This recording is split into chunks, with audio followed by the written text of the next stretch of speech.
তোমরা থাকো।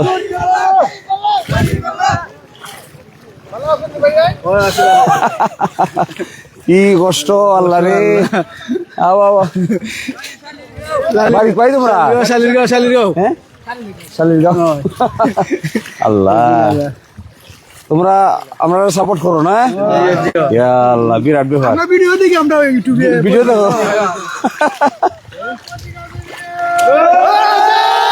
আও আও আও।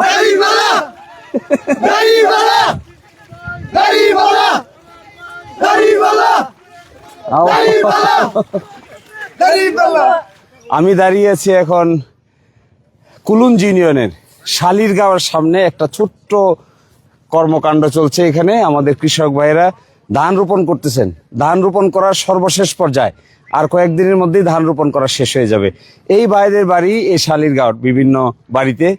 তো এইটাই দিরাই সাল্লার আসল চরিত্র। এখানেই জমি জমা হয়, এখানেই এখন ধান হয়, এক সময় পরে ধান কাটা হয়, আবার হাওর হয়ে যায়, সবকিছু পানির নিচে চলে যায়, আবার কার্তিক মাসে আস্তে আস্তে ভেসে ওঠে।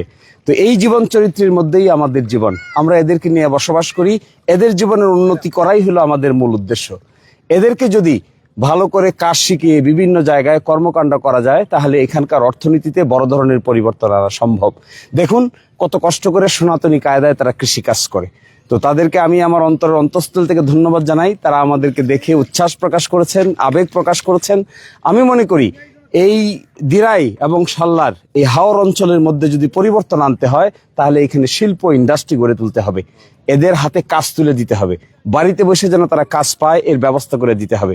বছরে বড় একটা অংশ তাদের কোনো কাজ থাকে না। এই আষাঢ় মাস, শ্রাবণ মাস, ভাদ্র মাস, আশ্বিন মাস, কার্তিক মাস আসলেই কোনো কাজ থাকে না।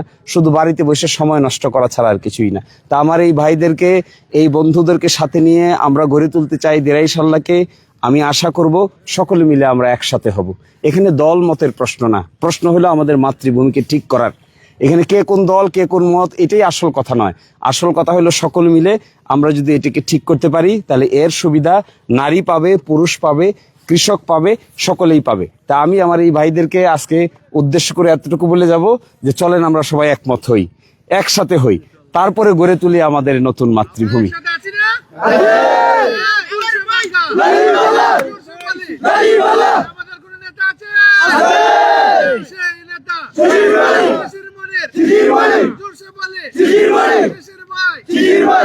তো সবাইকে অসংখ্য ধন্যবাদ। আজকের মতো আমরা এখানে বিদায় নিচ্ছি। আবার দেখা হবে। আসসালামু আলাইকুম এবং আদাব।